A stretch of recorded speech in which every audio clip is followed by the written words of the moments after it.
Investment, ambassadors and high commissioners, distinguished representatives of all international organizations present in Tanzania, ladies and gentlemen, good morning. It is a pleasure and an honor to welcome you all to this stakeholders engagement meeting for the validation of a draft Vision 2050.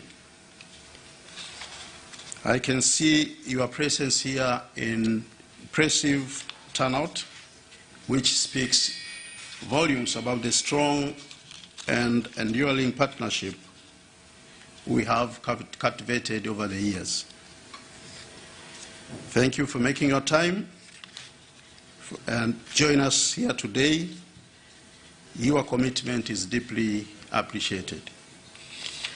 Allow me to extend a heartfelt appreciation to each of you for your continued support and dedication to Tanzania's development journey. Your unwavering contribution are a cornerstone of our collective progress.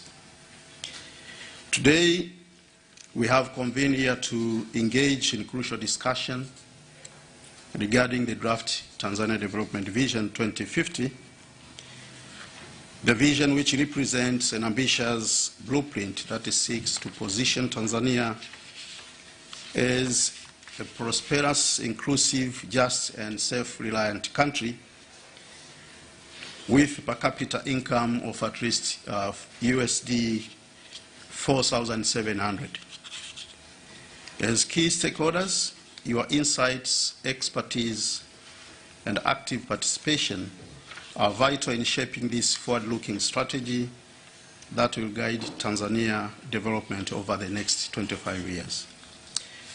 Having said that, it is now my privilege to invite Honorable Professor Kitila Mkumbo, Minister of State, President, Office, Planning and Investment, to deliver his opening address and set a tone for today's deliberation.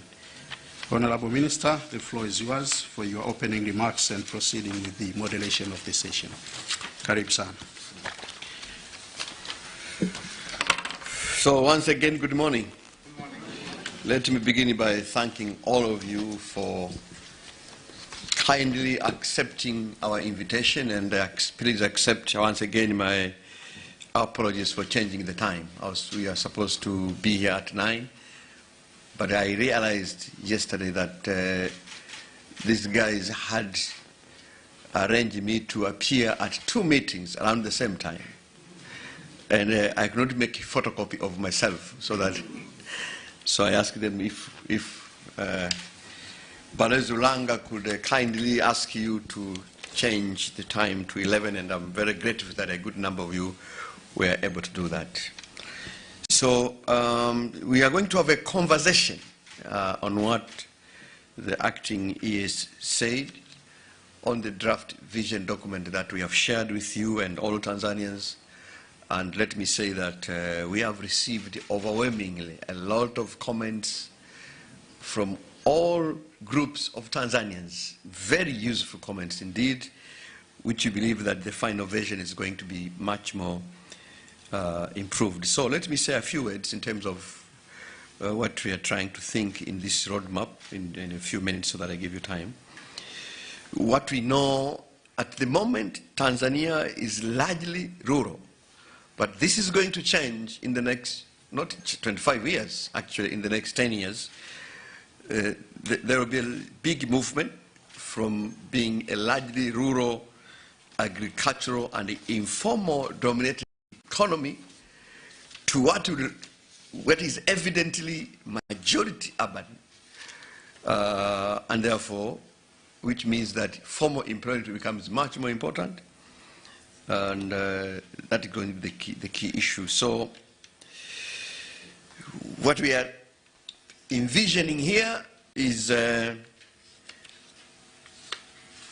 upper middle income country, which is very ambitious. But yesterday, 2 days ago, I met a group of businessmen and women, only a small group of around 7 to 8 people.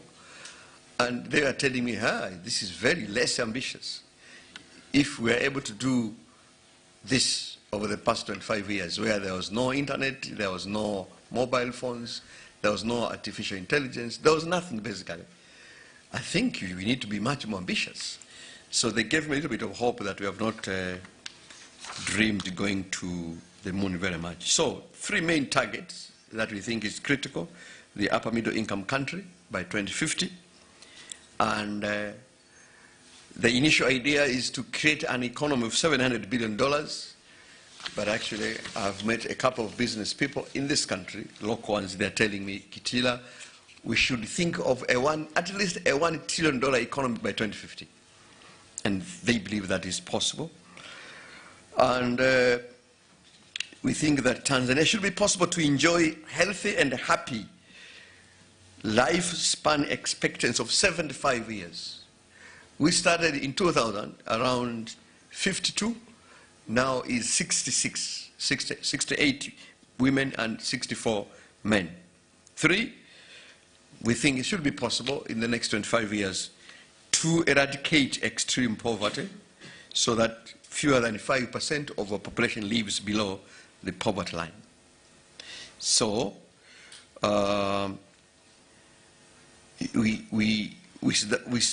what we see, it means that we really have to work very hard in terms of what we are going to do with the urban population, which they are living in slums and informal settlements, and therefore this has to fall. Right now, the urban slums, informal settlements, is around 40%. Is it possible to take it down to 10%, especially that urban is going to be the main residence of the majority of Tanzanians in the next 25 years? Is it possible to create an economy whereby at least half of Tanzanians are employed in the formal sector with a contract and, of course, social security benefits? Is it possible to create an economy where female labor force participation rises to the same level as men by 2050? Is it possible to create an economy where the manufacturing value added per capita rises from USD 100 to at least USD 1,000, and where agricultural value addition becomes a reality, so that we are able to create an agricultural-based economy from $15 billion to at least $45 billion? Is it possible to have an economy where Tanzania becomes energy efficient with per capita energy consumption of at least 600 kilowatts per hour from today's, which is less than 200? Where is it possible to have an economy where the percentage of young people raises, those who are developmentally on track? We are able to raise from 47% of the current value to around 90%. And is it possible to create an economy where the mean years of schooling rises from the current 6 to at least 10?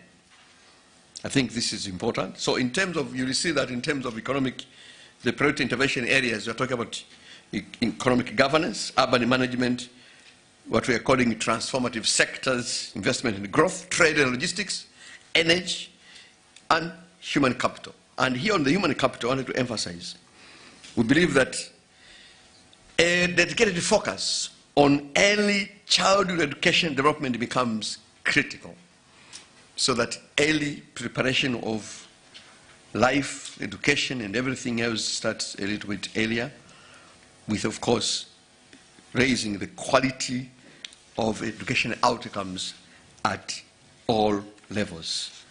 And this is summarized in a figure that we shared with you. So these are some of the big things that we're trying to propose in the vision. We'll be very happy to receive your critical comments so that we can produce a roadmap. This is merely a roadmap which is going to govern the development plans for this country for the next 25 years. So I look forward to a productive engagement. Thank you very much.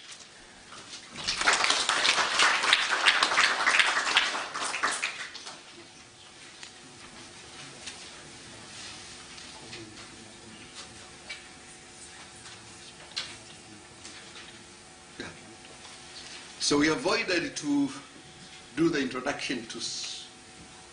Okay.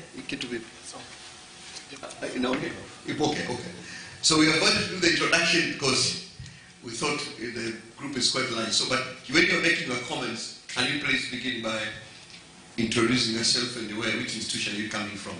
I think that will be helpful. And you give me your guidance. Do you have some prepared presentation per group, or we just go randomly, individual by individual? Do we have any pre-prepared kind of presentation? No, so we just go randomly then, group by group. So just raise up your hands. George, so karibuni sana for comments. I will begin in front and then we shall be going. I can assure that we have enough time. Everybody who wants to speak will be able to speak. No problem. Please. Thank you very much. And just to kick off the discussions, at least on the development partner side, I think we wanted to appreciate the opportunity for this consultation and really appreciate the process thus far that has really allowed partners to offer their insights to Vision 2050. And perhaps as we start now, considering the size of the room, Honorable Minister, and considering that most just came back from vacation a few days ago, if you can allow us after this discussion to be able to send some written comments, perhaps that would be useful to the group to make sure that we don't leave anything out of today's Sure. discussion. I mean, we have extended. Initially, we were to end this process on 18th of January. But we have extended it up to the first week of February. So we'll be able to we shall be very happy to receive your written comments. Wonderful. Thanks for that comment. Oh, and Kemi is mentioning that I should introduce myself. My name is Susan Gongi Namondo, and I'm the incoming UN resident coordinator here in Tanzania. And I'm in this meeting as one of the co-chairs of the Development Partners Group. And the second co-chair will introduce herself. Perhaps just two other small comments before we go to the more substantive comments. I think one is just that I think we cannot have, this is the first time that I'm here, and I understand that to get us to this point, the former executive secretary really played an important role. And just to, on behalf of the entire family, to express our heartfelt condolences. We really recognize the contributions he made. And looking ahead, Honorable Minister, you mentioned this while still open for comments as a roadmap to guide, and really looking forward to the next steps that we will really tease out the operationalization of this document and making sure that we put in place all that is necessary plan-wise, etc., to ensure that we achieve the vision come 25 years, and who knows, exceed the achievement of the vision, because we have so much more available to us today that we did not have previously. So I'll leave it at that, Maz. Would you like to come in? Sure. Asante sana. Naitwa Max Gaynor, ni naibu balozi katika balozi wa Ireland. So I'm also the other co-chair of the Development Partners Group. And yes, also thanks for the opportunity. There's a lot of experts in the room, so I won't get into specific, but just to say we found the document really excellent, like a really good document, very thoughtful, some very frank assessments in some areas that are very welcome, and the strong focus on inclusion and resilience and sustainability. It really, I very much enjoyed reading it. One substantive comment I would have is that the vision for Tanzania as a regional actor and as a global actor could probably be lifted higher into its own section, because at the moment it sits under economy, but there's points in there that go beyond economy. So I thought that would benefit. And there's many aspects within trade. The opportunities for regional trade could probably be emphasized a little bit more.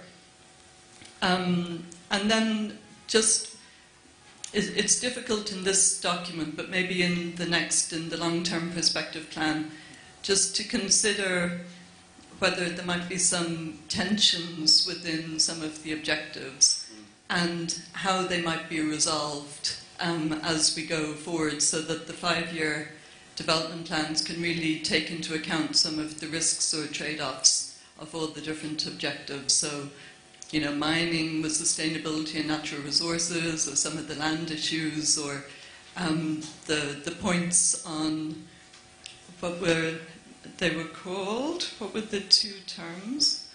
There was a term on self-reliance, a self-reliant country, and there was another one, a national ethos.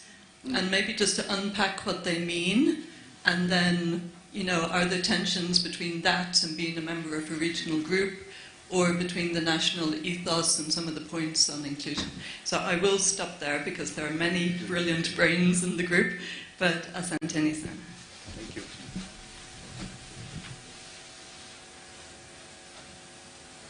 Yes, thank you very much. Kemi?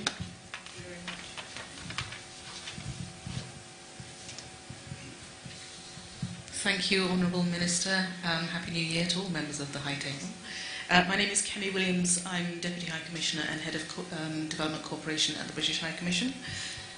So a few comments from us, very much in keeping with those already made, actually. First of all, just to welcome the focus on 3 overarching themes, pillars. It's very well structured, very well prioritised, and we especially welcome the inclusion of climate change. Really also great to see that lessons learned from 2025 are reflected in 2050 and very much sort of building on the excellent progress that was made in the last 25 years. Also good to see the recognition of challenges as well as opportunities, challenges including population growth, urbanisation, geopolitical uncertainty, but also which shows that it's underpinned by excellent analysis. I think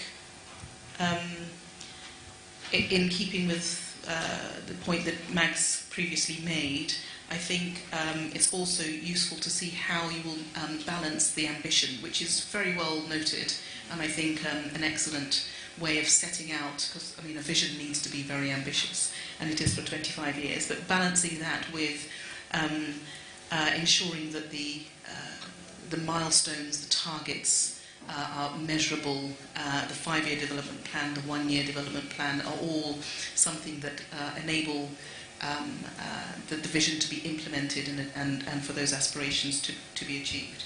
In terms of maybe some more specifics, the demographic challenge does come through, but maybe a focus, more sort of clearer focus on jobs, particularly for young people, jobs for youth, would be welcome. With so many young people entering the labour force, it will be central to the success of the vision.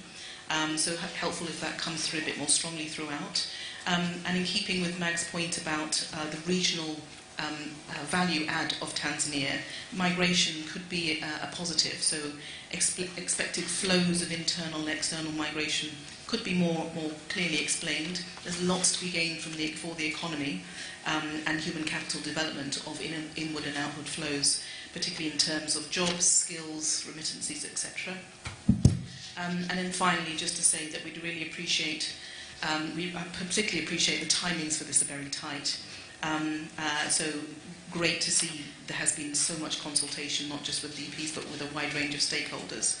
So if it's possible for the long-term plan and the 5-year development plan to be developed, particularly in terms of ensuring that we're clear of the next steps and the stages involved, encourage prioritisation, and I know that you need to get the parliamentary process sign off for this, so it'd be useful to see what the roadmap for achieving that is and how we might be able to help as development partners. Thank you.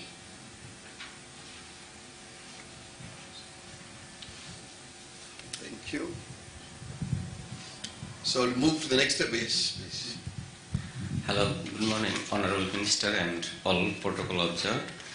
My name is Mitra. I'm Program Specialist, UN Women. Yes, so this vision is good. There are many areas is covered, but what our main objective, the inclusiveness. So only then we can go forward. So what I found, instead of what we have, the attributes, positivity, but at the same time we should talk about some of the issues. So across the pillar I found some in-depth analysis, cross-sectionality is we have to strengthen. For example, one example, we is well educated, that is pillar number 2, and skilled learning, security in society. So nowadays even definition is changing. So we have good literacy rate, but it's not only nowadays literacy, it's also like internet connectivity, also AI. So we have to focus in different dimensions, then we have to find out, because if we cannot tap these issues, we cannot have a proper vision to way forward. Because if you see our internet connectivity, still it is 1/3, is 31%. So this way, and we can little bit tap some of the areas, like rural areas. So because they are, how we can ensure that should contribute in our development process. And also what I found little bit more about gender analysis, because our population more than 50% are women, so somewhere we should have at least a little bit about gender analysis. And also what I found, because nowadays evidence-based policy we are talking, so we have to use more data. And what our experience, all the policy documents what we are preparing, like PNR, gender policy, we found when we are going to analyze the data, there is lack of, data is there, but it's not presented in it. So somewhere in development and research, we should focus how to ensure that proper evidence is there. So when we are pointing some comment that we are good, then at least some places. And we are looking forward when we see the KPI, key performance indicator. We are happy to be part of the process, and that is one of the critical areas, how we monitor the indicators. So something we have to ensure that it should be disaggregated and monitored in a proper way. Thank you. Thank you very much. Karibu. Good afternoon, Mr. Minister. Thank you so much for offering this opportunity. My name is Craig Hart with USAID. This is a great, wonderful, inspiring vision, so much so that I have put it on my calendar to return to Tanzania in 25 years, because this is going to be a great place, even more great. So thank you so much for the inspiration. I think you've got a lot of wonderful and aggressive targets here. I think per Mag's point in terms of being frank on things, it is inspiring as well. So each time when you all have provided in this document a reference to GBV and the figures, a reference to how many women are parliamentarians, those are the things that actually give just as much inspiration as do the targets that are being referenced. And so I really appreciate those inclusive numbers and those data points, because they illustrate also, I think, priorities. And so much in that same way, I think utilizing and enhancing the document would entail increasing the number of those data points. When it comes to private sector, I think that would be a wonderful time to put that out there, because the document clearly states where Tanzania wants to be in 2050 in terms of the top 3 of enabling environment. It would be great to actually acknowledge where we stand now. Much the same is in terms of the issue of good governance and other issues throughout the documents. I think that would really inspire even more so than sometimes the ultimate vision that is inspiring. But putting those two things together would both indicate a prioritization, but also a very clear frankness that I think is really refreshing. So thank you for that. Finally, I think in 2050, if we're looking back at this document, one of the things that's really difficult to anticipate is the information technology component. Yeah. You have a section that's clearly in here. I just wonder to what degree it actually needs to graduate up to a strategic consideration. Because in retrospect, looking 25 years back, that has been my experience, that most of the changes that have happened over the last 25 years, boy, I could never anticipate. Yeah. And I have a feeling that the speed at which this is happening might justify it being graduated up a level somehow. Thank you very much. Thank you, Craig.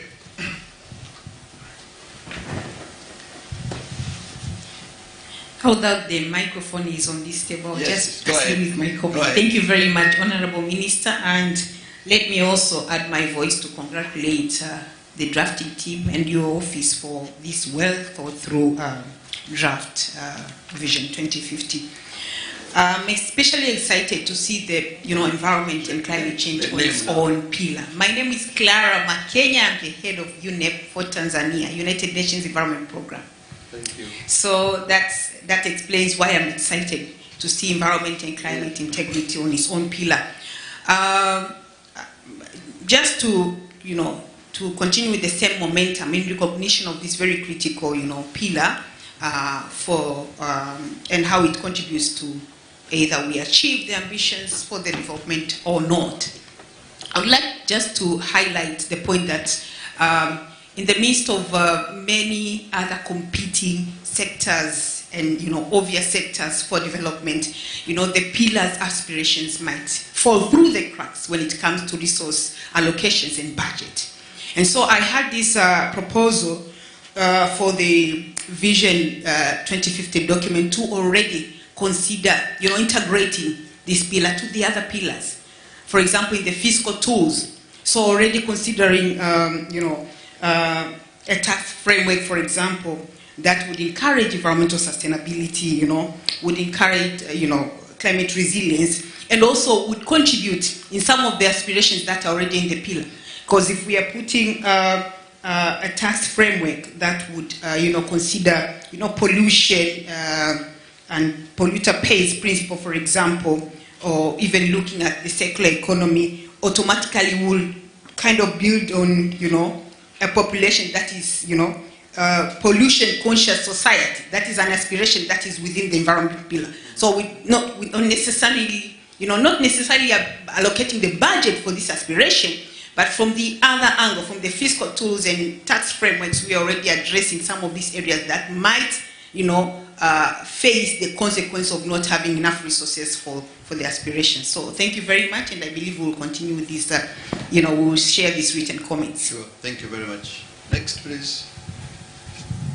There is a hand from the World Bank, and then Thank you so much, Mheshimiwa Waziri. Happy New Year to you, and Happy New Year to my fellow development partners.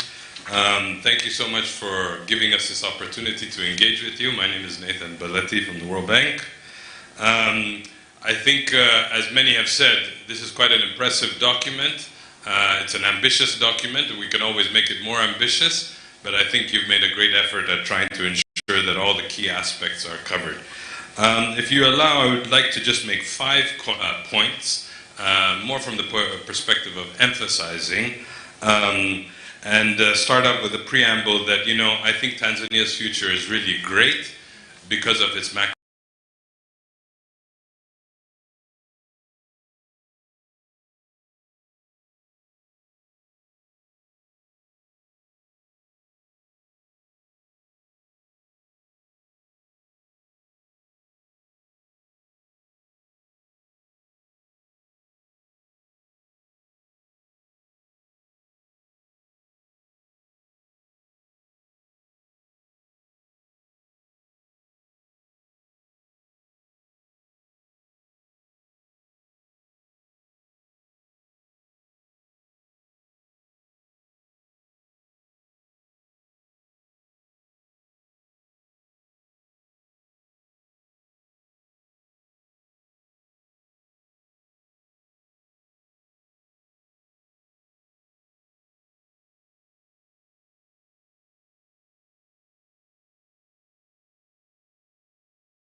On the quality of education and the important role that will have fundamentally in transforming the economy is super important. The third point is on social protection. I think the ability of a country to really grow in an inclusive manner is directly linked to how social protection is really covered. And as you know, many of us are quite actively involved with you on this, but I think the sustainability of financing for social protection is a real concern, and I know one concern of the government, so just wanted to highlight that.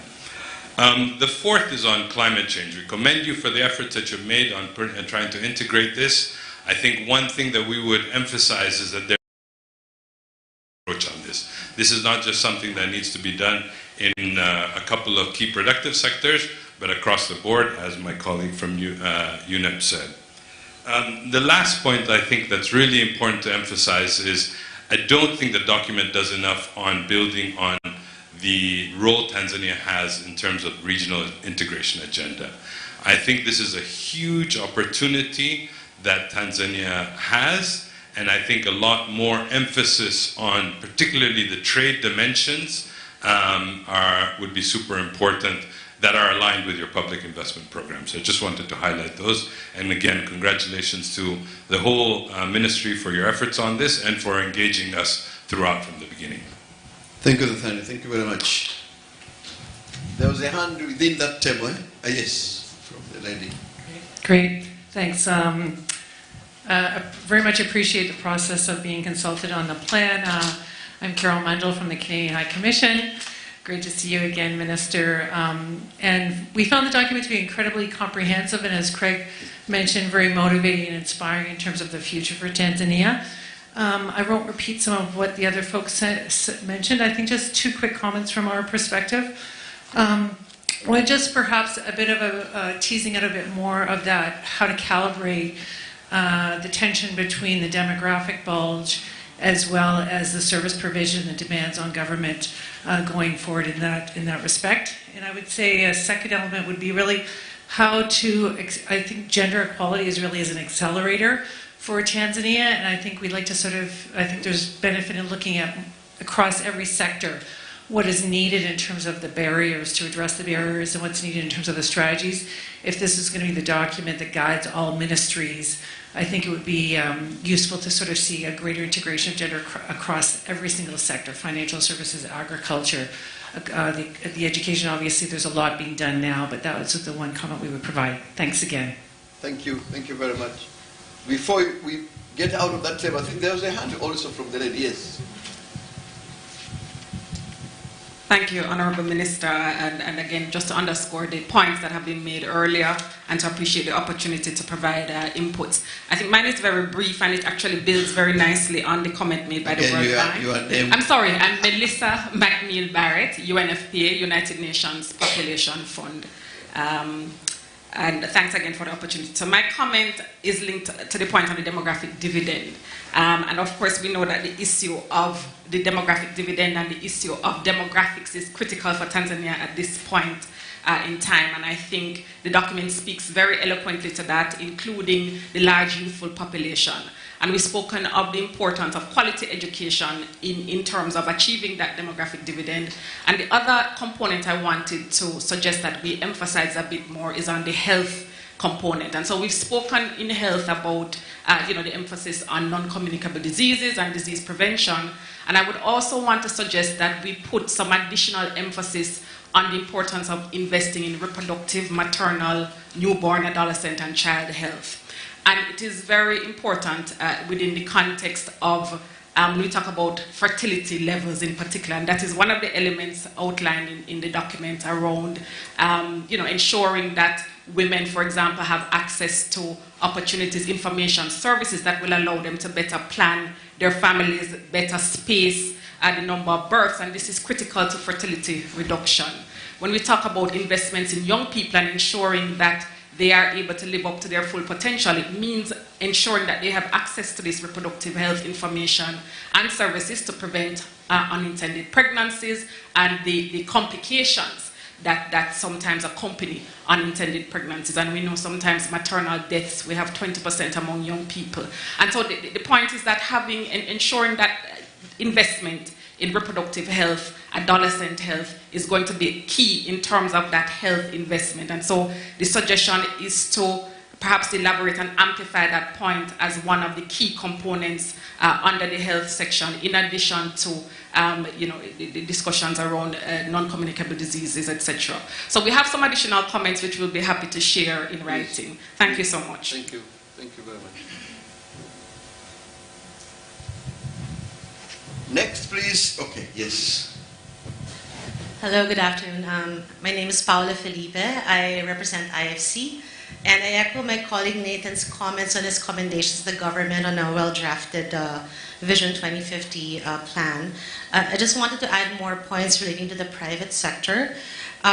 We wanted to emphasize the need to support continued access to finance through partnerships with financial institutions, and seeing that the financial sector is a channel to the economy. And so through partnerships with key financial institutions, we can continue to develop innovative and appropriate products to reach underserved segments such as SMEs, such as the agri-sector, the rural sector, and also promoting climate finance. And in many cases, leveraging on technology. There's a lot of mention about AI and advances in digitization, which could help improve the delivery of financial services to these underserved segments. Also important to highlight on gender and inclusivity. So much has been said about diversification benefits, but also through our experience in IFC, we've seen that servicing women, especially from the financial sector, is also good business.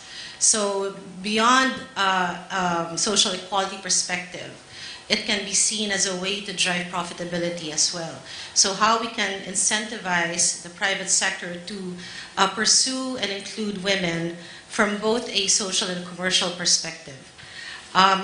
It's important also for us to continue supporting a regulatory environment that provides predictability and stability, so that all of these initiatives have a way to effectively engage the private sector to participate. Considering the significant role of SMEs in the economy, we're prepared to support plans for privatization, especially for those which are operating in competitive sectors. And throughout all of this, in terms of measuring success and how success would look like, would suggest to have some specific metrics that articulate and report on the private sector initiatives. And finally, there's been a lot said in the document about gaps in capacity building and knowledge, and IFC together with the World Bank are prepared to support bridging these gaps and addressing them in order for the country to fulfill the objectives of this mission. Thank you very much. Thank you very much. Next, can we bring the microphone here, please?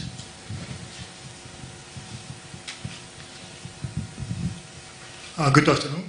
My name is Hitoshi Ara from JICA, Chief Representative. And at first, I'd like to also show my respect for Planning Commission work for preparing the document.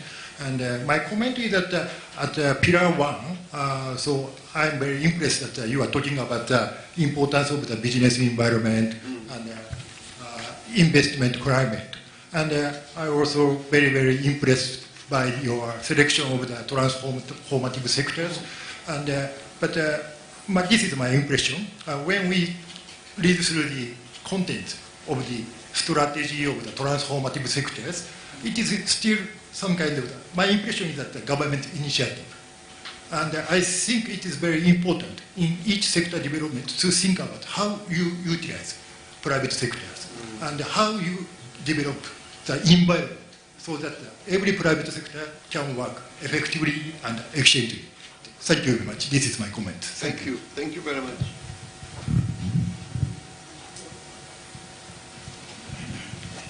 Yes, please. Thank you. Good afternoon. I'm Camilla Dannevik from the Norwegian Embassy, Deputy Head of Cooperation. We also thank you for this opportunity to consult, to have this consultancy. Sorry. This meeting for consultations. No, I'm sorry, but I will of course repeat a little bit what some of my colleagues here have said, but these are the priorities that we want to mention now, but we also appreciate the opportunity to give some more input, written input later.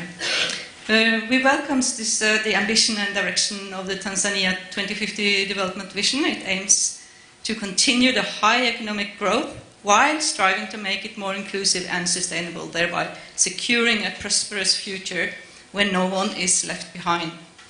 In this, we would like to highlight 3 areas. First, we believe that the role of the private sector, trade and regional integration is crucial for job creation and raise domestic revenue and industrialize for a higher value added and surplus for Tanzania and partners.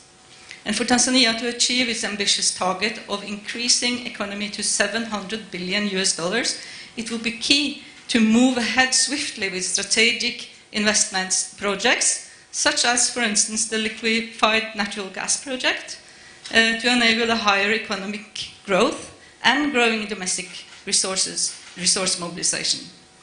Secondly, climate change resilience will be key to reach the vision's 2050 targets.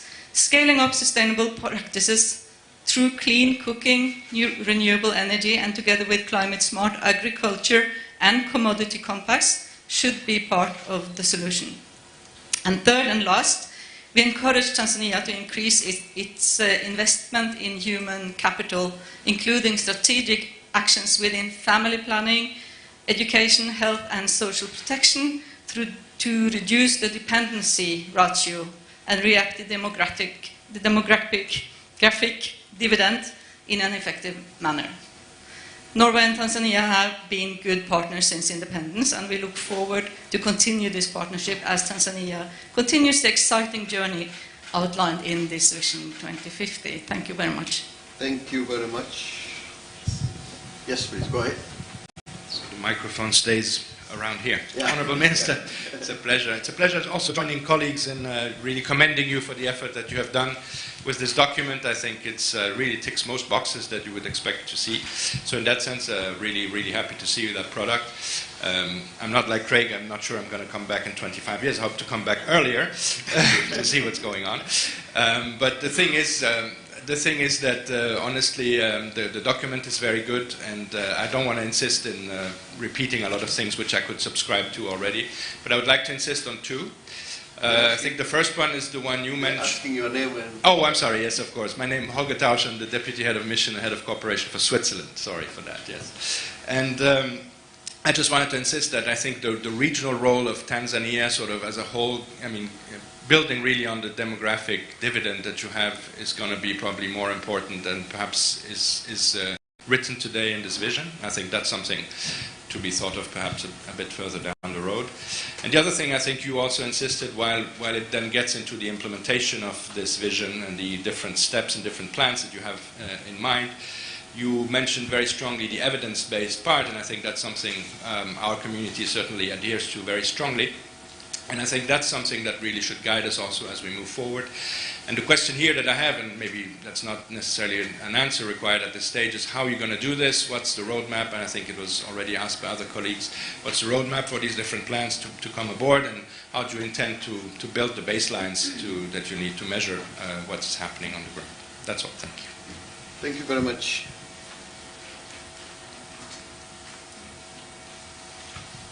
Next, please.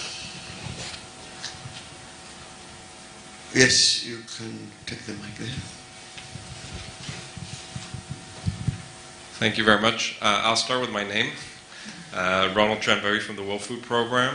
I arrived 4 months ago, but I was there 20 years ago and 10 years ago, so I've seen the impressive trajectory, and I'm seeing that this document very much is continuing and emphasizing them. So congratulations for what's already been achieved and for the vision going forward. Just 4 little points. Of course, I come from the World Food Program, so of course I'll say the critical importance of the agricultural sector, the potential it has, both internally in terms of contribution to GDP, but also in terms of youth employment, but also regionally. I mean, Tanzania already has a breadbasket, but it can become a bigger breadbasket for the region. We know this very well because we, at the World Food Program, purchase a lot of local commodities that are actually used in our operations in the region. So there is a huge potential, both internally and externally. Climate, I mean, I think a lot of colleagues talked about both, I think, the adaptation, the preparedness piece. On the adaptation, it's about all the public works, not only the hard ones, but also a little bit of the soft ones, if I may, and all the preparedness piece in terms of, all of those climate shocks coming, and happy to be working with you on this. Which brings us a little bit to the social protection, which my colleague of the World Bank talked about it. I know you're reworking on the new policy, but working with you to make sure that those social protection are actually shock responsive and have an adaptive component, so that actually those social protection systems and safety nets can respond to the shocks. And the last thing, and my colleague talked about, was the demographic dividend. And of course, there's a huge demographic dividend that's actually possible. One of the elephants in the room is, however, the high levels of malnutrition. And we know very well that with high levels of malnutrition, etc., our kids don't grow up to their full potentials, etc. So I think that is very much a piece. I think that we would be very happy to work with you and would like to see mentioned. Thank you. Thank you very much. Next, please. The media guys, you are making not see the hands behind you. Yes, so, okay.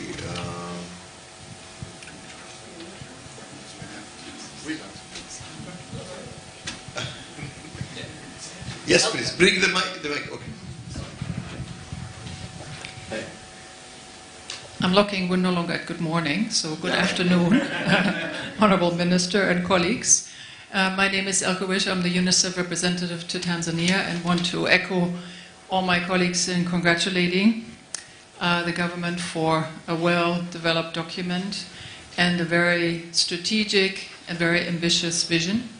And please continue to count on all of our support, of course, to move this forward. So let me preface the comments by saying that, of course, Tanzania has made remarkable progress in terms of many of the child development indicators, so congratulations for that. We would hope to see this vision contribute to continued progress on child survival, obviously. I think it was already referenced, and we see this well, of course, articulated in the health focus.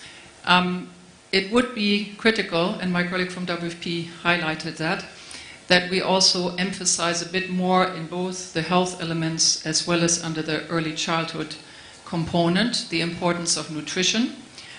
It is referenced, of course, in terms of access to nutritious food, but as we know, for children, it's not only about access, it's about actually making sure that they consume it. And coming back to the critical change makers, transformers, deliverers, change agents, whatever you want to call them, that the 50% or almost 50% of the Tanzanian population that are under 18 will be obviously in delivering this Vision 2050.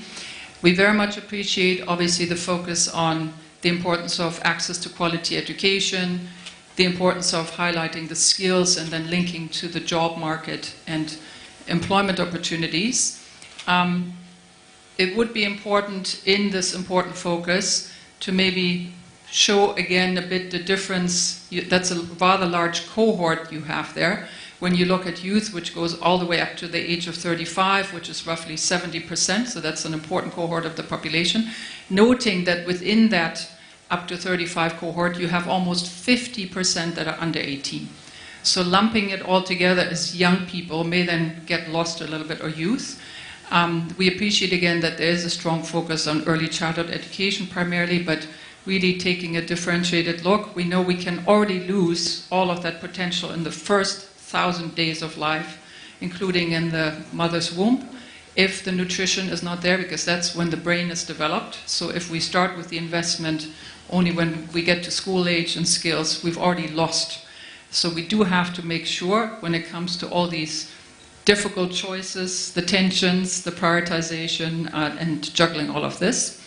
And so having said that, even if I understand correctly, in both the English language and in Kiswahili, there's differences between youth, and the Kiswahili word for youth doesn't necessarily cover watoto, so I think we should have a bit more reference to that in there, both in the vision statement in terms of what needs to be prioritized, but importantly also in maybe more highlighting more clearly that they will be, along with women, who are half of the population, will be the key deliverers, and how they will be the agents that will help Tanzania achieve all this potential. So many other comments have been made. We are supporting what our colleagues have said, but just to limit to those two for the moment. Thank you. Asante sana. Asante sana. Asante sana.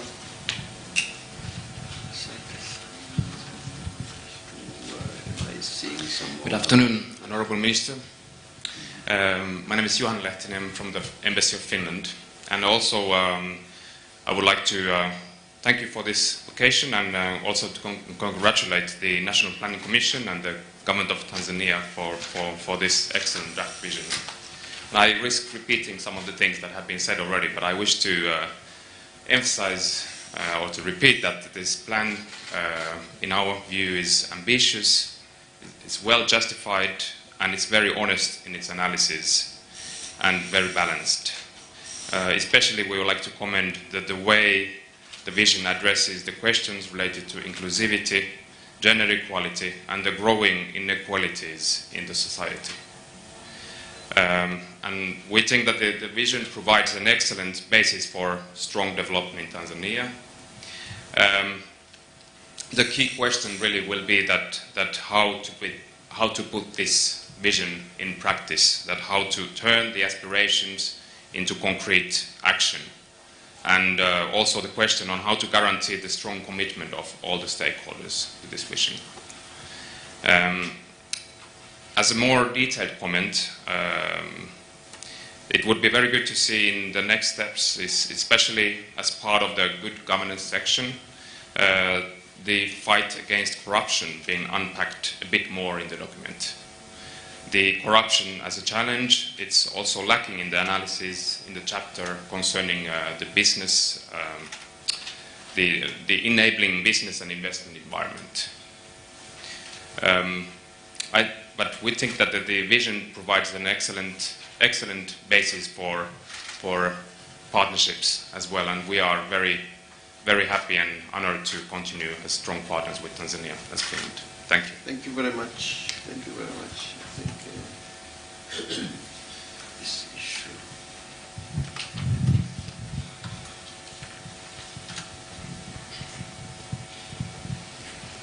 Karibu. Thank you, Honorable Minister. Hongereni sana for this well-developed, well-written document. My name is Nyebeji Tipo. I'm the FAO representative here. I'm so, impressed to see that one of the sectors, transformative sector, is agriculture. And knowing that agriculture in Tanzania is mostly led by small-scale farmers, I think the work that we all do with government is to ensure that they are well equipped with technologies, with all the necessary information, and that's what actually they did.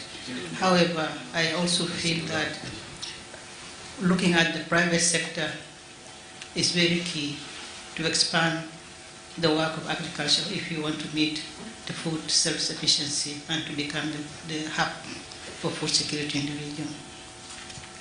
A lot has been mentioned in the document, and including technologies, extension, and all that. But I would love to see more clarity on which technologies are being addressed. How can agriculture tap into the existing digital technology which is existing now and which is developing and evolving. I'm happy to see the land mapping in the targets, which includes the agriculture land, but it's important to also link it to the sector in more clear terms so that there is, the land is not compromised when you expand the agriculture sector. It's good to see, you mentioned that in the future we look at more urbanization and more migration, knowing that production is done at the rural level. What strategies is the vision looking at to reverse this, or to at least limit the migration from rural areas to urban areas so that we can continue with productivity in the rural settings?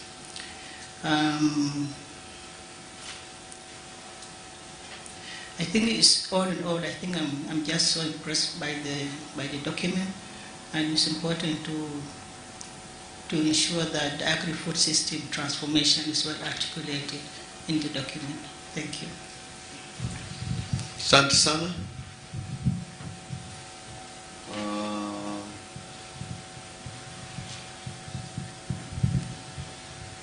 Good afternoon. My name is Mark Stalmans. I'm the head of cooperation of the European Union in Tanzania. I'm also brand new. So for me, to be here with you with a new vision for my next 4 years in this country is really convenient. So like the others, I think that it is important to congratulate you and your team for the good quality of this vision. At the same time, this vision is really ambitious, realistic, honest, and clear, which is really difficult to have together. And for me, in particular, the structure is really clear. So the ambition for Tanzania is to become a middle-income country in 25 years. This is an economical target, but of course, with human being consequences. And to do so, you should multiply by 4 within 25 years the GDP per inhabitant, which is a huge challenge. Speaking about the challenges, I think that the vision is mentioning honestly all those challenges that are in the way for the next 25 years. I will just mention climate change, urbanization, demography, the role of women and youth also, and the importance of women and youth, and the importance of institutional strengthening in the country. And to reach the objective, I think that there is an obligation to open the natural resources of this country to external investors. And there is another obligation, of course, for the population, and to reach the target of multiplying by 4 the GDP per habitant, is to oblige those external investors to transform in this country. This being said, now to come to my suggestion and remarks, it will be relating to Pillar 1 essentially. Maybe the vision on Pillar 1 is, should include also more strongly the necessity of transparency, accountability in the taxation reform. The vision should also, in my mind, encourage banks to adopt more risk, entrepreneurial risk for private investment in the future, being local or external. We should find a way also to reduce discretionary powers within the administration by automation, for example. There could be a more clear strategy on trade promotion. And finally, the necessary public reform could be also clarified, focusing on agility, accountability, and merit-based recruitment. Very last comment, maybe on Pillar 3. Reading the document, women and youth are considered rather as passive victims of the situation than really actors. And of course, it's not the case. It has been mentioned the importance of the youth and the importance of women, especially taking into account those important subjects as being the climate change, water resources, and land tenure. Thank you so much.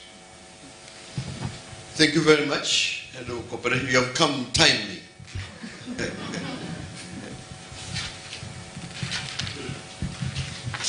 Good afternoon, Honourable Minister. My name is Lise Appelgaard Sørensen. I'm the Deputy Head of Mission at the Danish Embassy.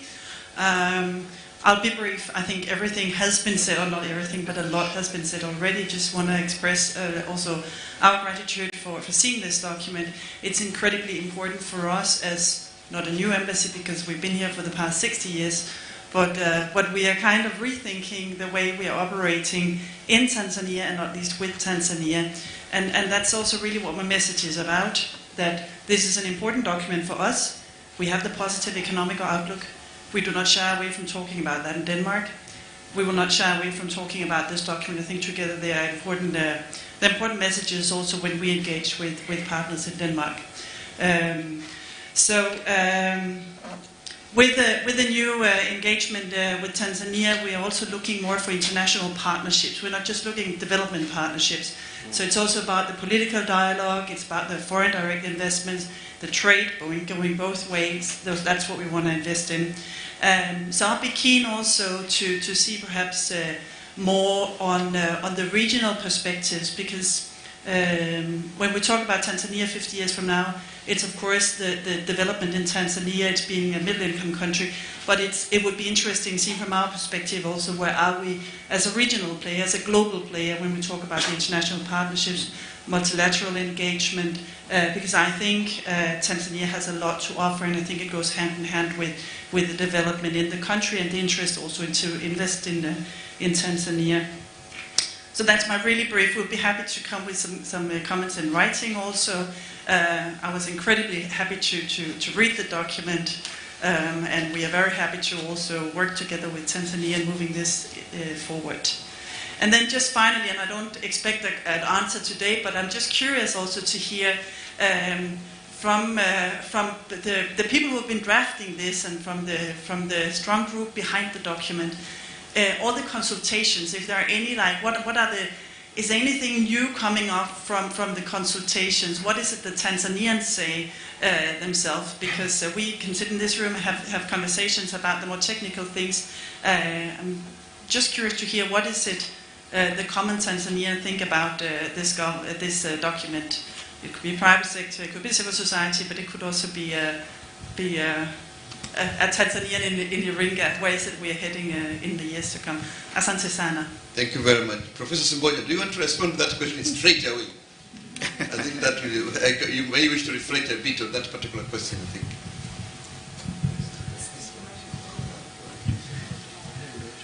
Yeah, we are currently doing validation, but let me start with how the process was. We actually, it has been a very consultative process through either telephones, either surveys, either household surveys, and so on and so forth. Consultations in, what do we call conferences, covering all groups in society. And basically, what is contained here is what Tanzanians said. Of course, we do analysis of what they say, but basically it's Tanzanians saying this is what we want. This is including actually what we call foundation is what Tanzanians wanted to be foundation. What we call pillars is what Tanzanians wanted to be pillars, and so on and so forth. So now, after the draft has been basically made, we're doing validation. Does this reflect what you say? And so what we're doing today is what we have been actually doing since the document was launched in Zanzibar. Was it a month ago? So we are in this process going back to basically the same Tanzanians and asking them, is this reflecting what you told us?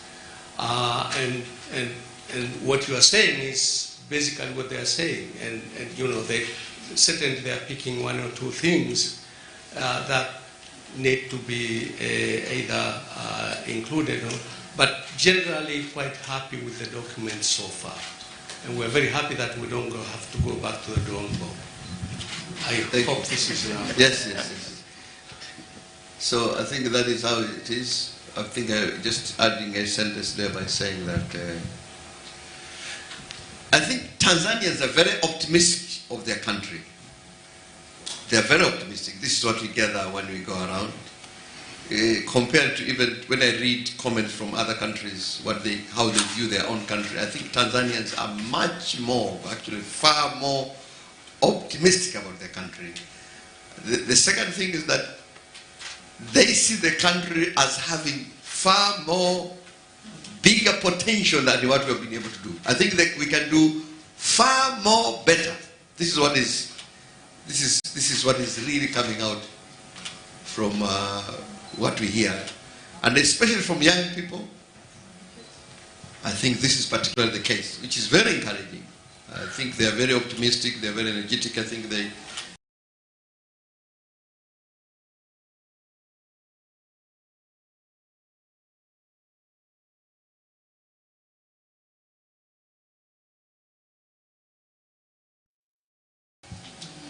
This is extremely very important for them. They want education to really be good, to ensure that they are able to compete, not just here, but also regionally as well as globally. So, yeah.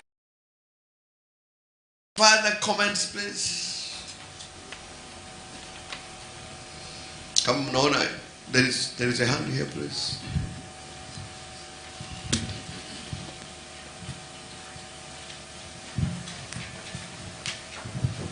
So don't worry, I will close the next 10 minutes and then we shall have some winding up remarks. Don't worry.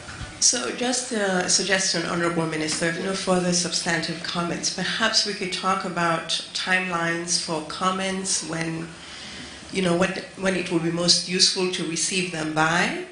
And I know you touched briefly about the operationalization process. What next? So if you could spend a few minutes on that, I think it would be useful. Maybe I just got to that. I wanted to say that at the last, but let me say it. So as this process is going on, first of all, we have learned in the previous vision. What happened in the current vision is that we produced the vision in 2000. This is when we started implementing. Without the operational plan, consequently, the implementation of that particular vision was delayed for almost 10 years. So effectively, we started implementing that vision in 2010, when we prepared the long-term plan perspective.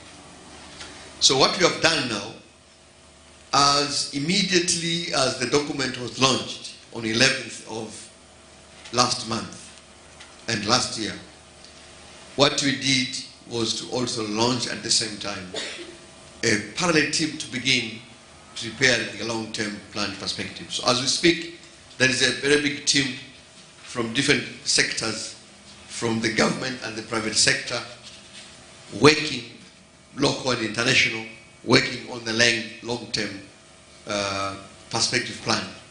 So the two documents, they will have to be launched together in around November, depending on the president's schedule, but they will be launched together. So that is what is going on right away.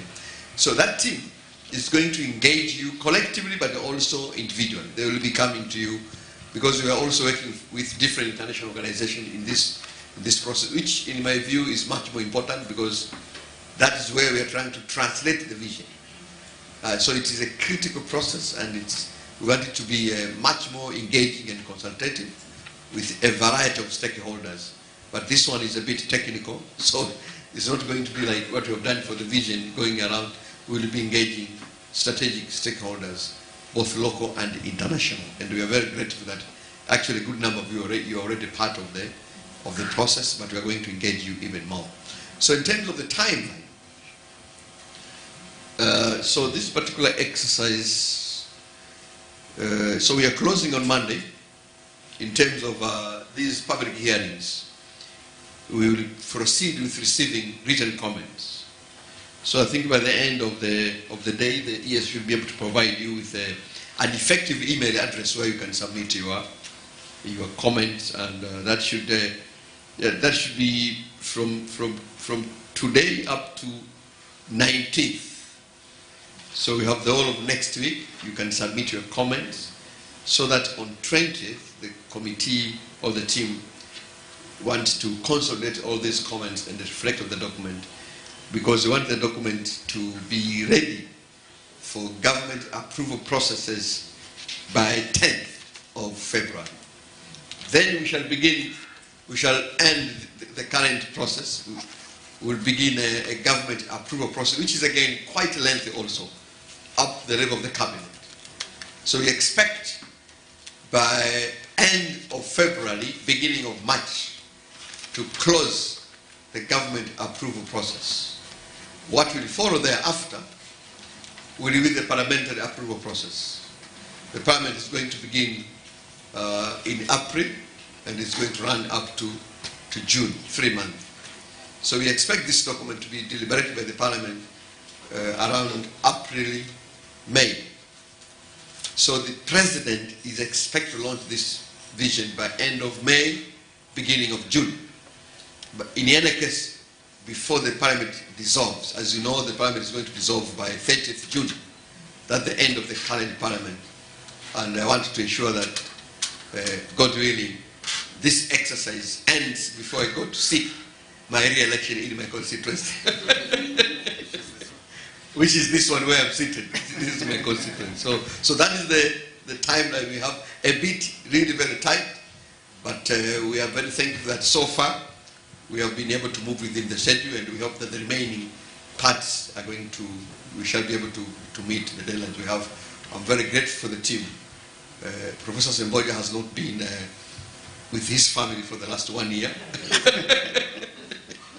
Yeah, so that is how the timeline begins. So please, we ask you to cooperate with us for the remaining parts, especially the technical process, the consultation, providing your technical inputs, and I'm sure the ES will also be approaching you for the financial support, because the remaining part is even hugely expensive. We have a big team. They are locked somewhere for the next 90 days, so it's a bit quite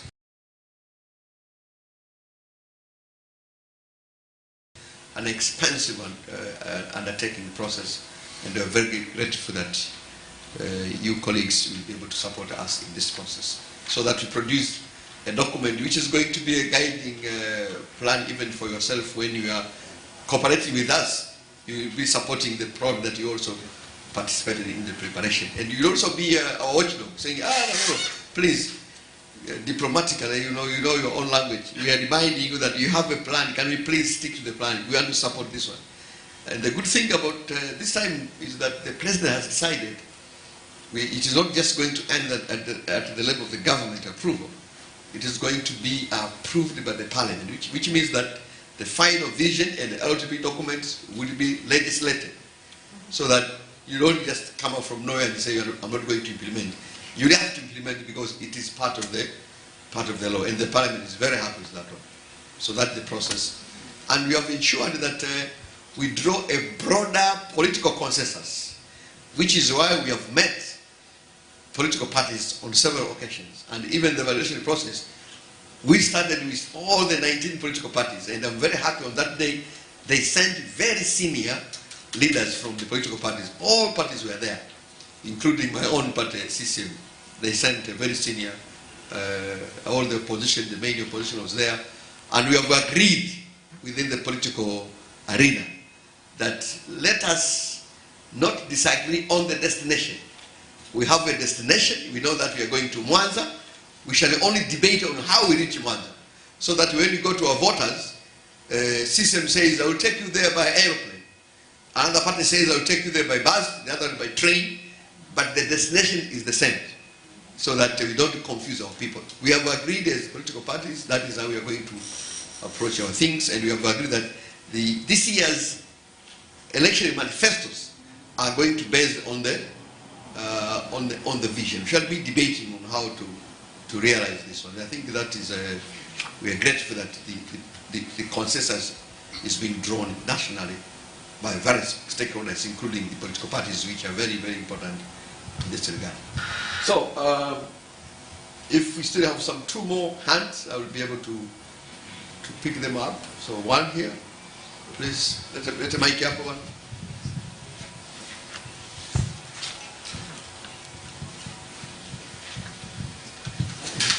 Thank you. Sorry for coming back in again, but I just wanted to mention one point that I think hasn't come up so far, but it links to Jaika's point, that under the implementation section I found really excellent text about the delineation of the roles between government and private sector. And I thought that that could usefully actually go earlier in the document when you're talking about a vibrant private sector. But what I didn't see in the implementation section was the role of civil society in monitoring, evaluation and implementing, in providing evidence, where earlier in the document you had excellent text about independent civil society and the value of it.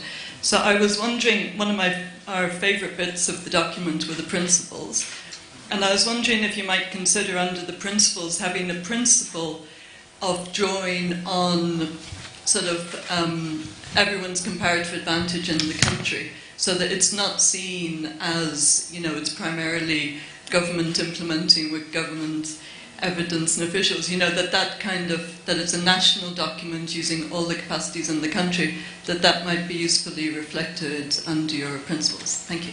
Thank you very much. Thank you very much. I think, Susan, you had the additional comment, right? I saw your hand. An additional? No.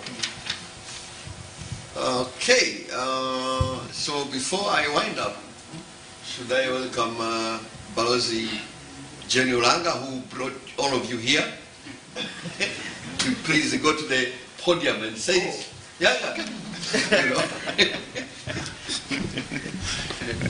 Asante, Mheshimiwa Waziri. I thought I'm just appearing for the pictures out there. I was not. So I think first I should really commend and appreciate the work of the National Planning Commission. First, by preparing such an excellent document. Otherwise, this meeting would have been probably trashing the document if it was not as good. So really, I want to appreciate, but also for collaborating with us to bringing you here. But number two, to really appreciate yourselves, the Development Partners Group, for making time. Early on in January, some of you probably just came back yesterday or 2 days ago. And with a short notice of being here, of course, apologies, we had to do last-minute change of time, and some of you probably couldn't get the notice in time. So asanteni sana. But thirdly, and more importantly, to really, really appreciate the minister. It's not always you get the minister opening, moderating, responding, and takes time to really listen to all of you. And he has not done that only for us, but for every stakeholder group.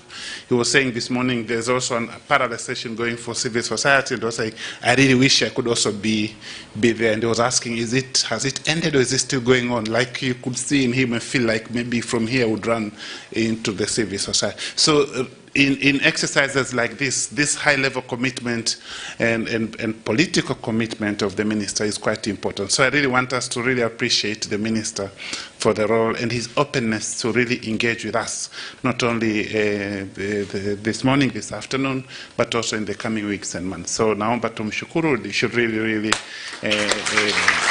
appreciate the role of the minister. I think. Otherwise, looking forward to getting your inputs within the next 1 week. Please feel free to either coordinate directly with the acting executive secretary, or if you want, and I'm sure he will provide his details, and anything that we can do as Foreign Affairs to support your work, let us know. Asante sana. So, acting is.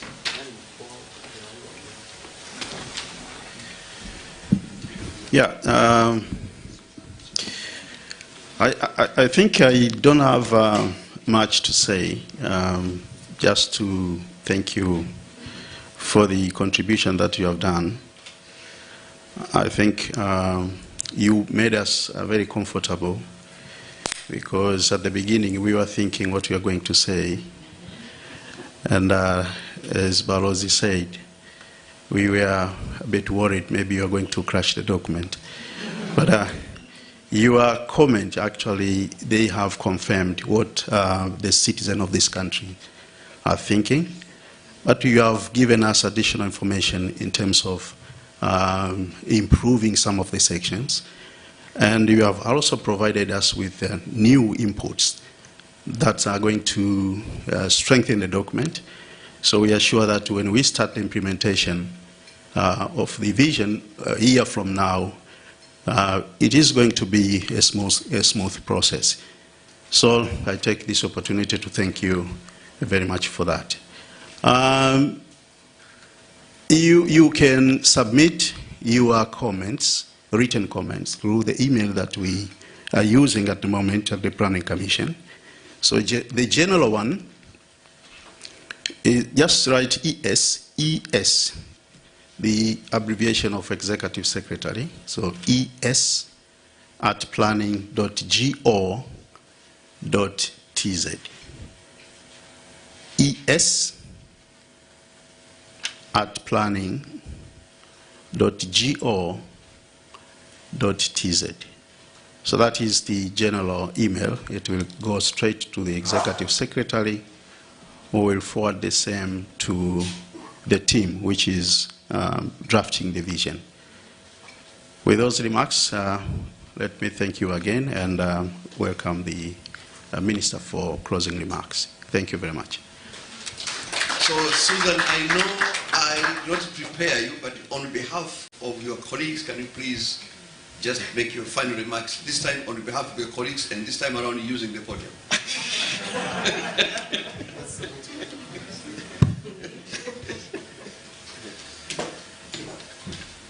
Sort of hijacking you. No, thank you very much. Very effective ambush. But I think on behalf of all of my colleagues, as we said in the beginning, we truly appreciate this consultation. I think the comments were overwhelmingly in support of the solidity of the document. There were some comments, of course, of where we thought maybe you should consider some things improvement, but generally we all consider this document very solid. And also, I think we recognize, as you mentioned, the process, that this has really gone through an extensive consultation process. And so this is a document that truly can be a national document for the United Republic of Tanzania. So I think we're all looking forward to the next steps. We will endeavor to give you those comments, of course, in a week. So we will see how we do that and make sure that you do get them within the week. But most important, as you yourself said, is what happens a year from now, after the document is launched, and that operationalization.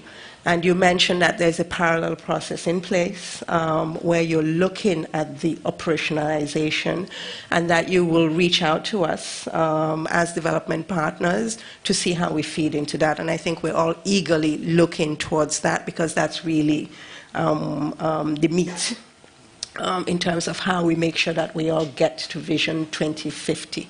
But congratulations. As you yourself have heard from all the colleagues here, congratulations really on the work that has been done to produce the draft that we do have, and all best wishes for the next steps. And we're all committed to supporting the government in our various capacities as best as we can for the achievement of that vision. Thank you. Thank you. You see how good these ambush speeches can be. So, I mean, just final thank yous to thank you very much once again for coming, but as the acting ES said, for your very kind comments on appreciating the document, but particularly much more importantly, on the additional comment that you made, on the areas that we can improve, and I want to promise you that we take those ones very seriously.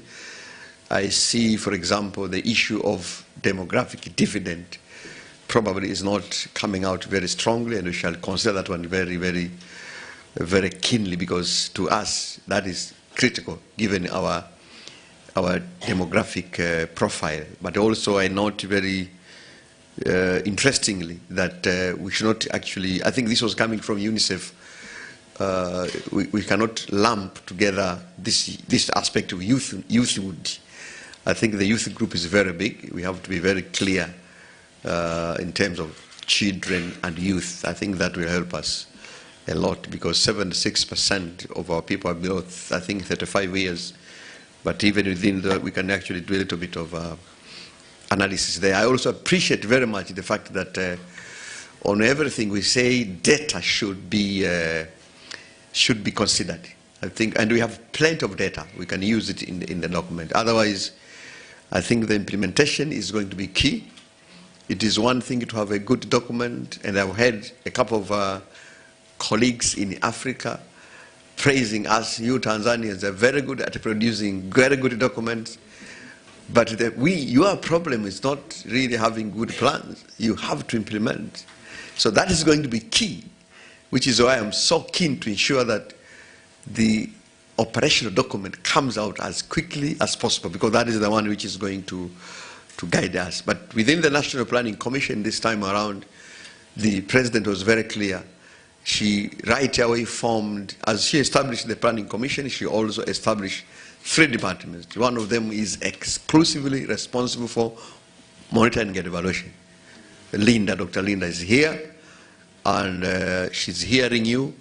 She was part of the BRN team. She'll be the one to ensure that we implement what we have planned.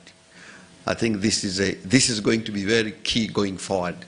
So otherwise, once again, thank you very much. I will also be very happy you have been given the email address. I will be very happy to see your comments even by myself. So my assistant will give you my business card. That email address is a very active one. I read every day in the morning before I start doing anything else. I will be very happy to see your comments to ensure that we follow them through. And I'm sure comments in the written form are going to be even much more, sharper and stronger, and they can help us to ensure that we produce a document that you'll be happy to support us in its implementation. Asanteni sana, God bless you. Thank you.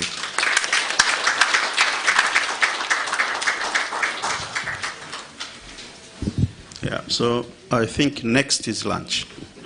So.